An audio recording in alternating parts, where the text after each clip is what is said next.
Hello, this is Pastor Rick, and I want to welcome you to Lectionary Plus, our discussion of the readings for Sunday to prepare you for worship on March the 8th.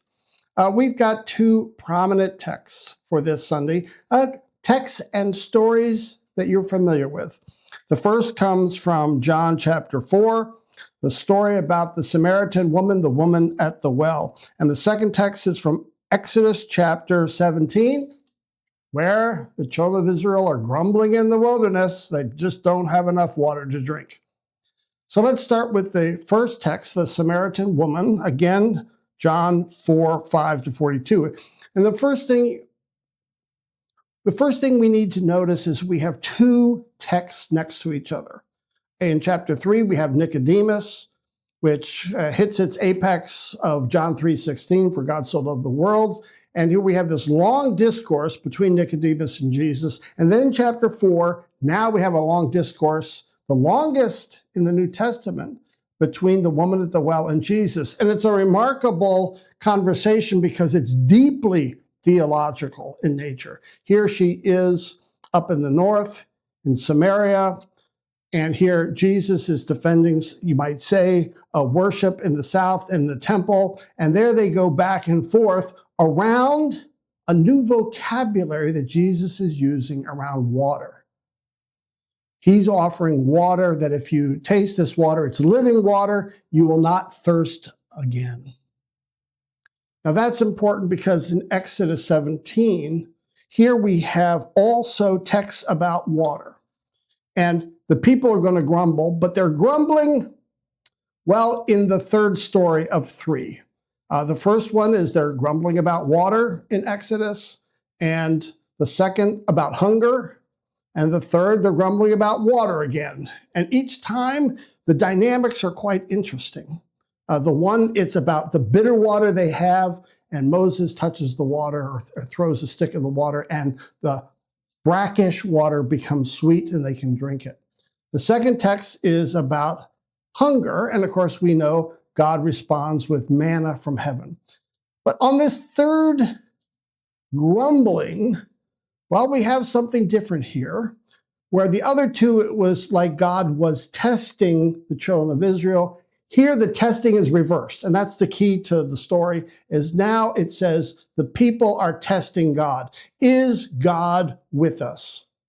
Can God provide? And here, Moses gets upset because when the people are testing God, they're also testing his leadership as well. And you can feel the frustration in the text because Moses said, look, God has provided. Look what he did with Pharaoh in Egypt. And then he's provided water, turned the sweet water into drinkable water. He's provided manna from heaven. You know, he's ripping his hair out. Why do you not test God?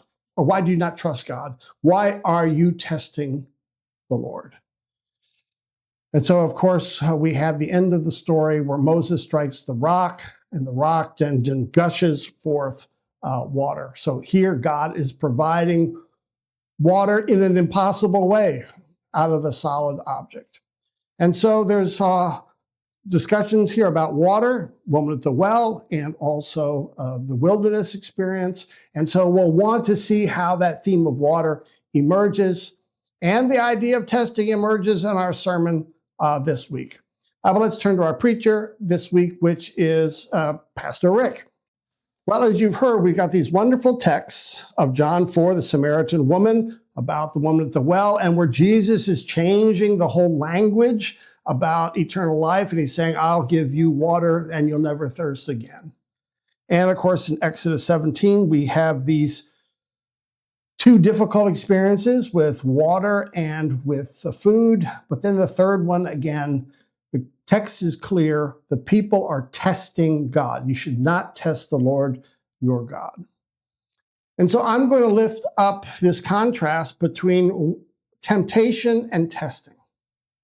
When are we experiencing temptation and when are we experiencing tempting? And often we've said, okay, to be tempted, God does not tempt anyone. So temptation comes from Satan. That's the easy answer, and one we see very often in the New Testament, where testing comes from God. And here the goals are quite different. where God is trying to strengthen our faith, or he's providing a mirror so we can see more deeply into our need for him and our weaknesses. And so the goals of testing by God are different than when we're being tempted. Now, Luther expanded that notion of being tempted by saying, yeah, not only the devil, but the world and our sinful flesh. And there he marked out that because of our sinful flesh, because of the world, because of Satan, we are constantly being surrounded by temptation. I know my mother, this is one of her favorite texts. Whenever we would grumble about food at dinner time, she'd say, don't grumble about the manna. Don't grumble about what I provide. Otherwise, you fall into this text, the trap, really the temptation of testing God. And so join us then for our Sunday worship as we'll focus in on living water and the difference between testing and temptation. So thanks for joining us on Lectionary Plus. Bye-bye now.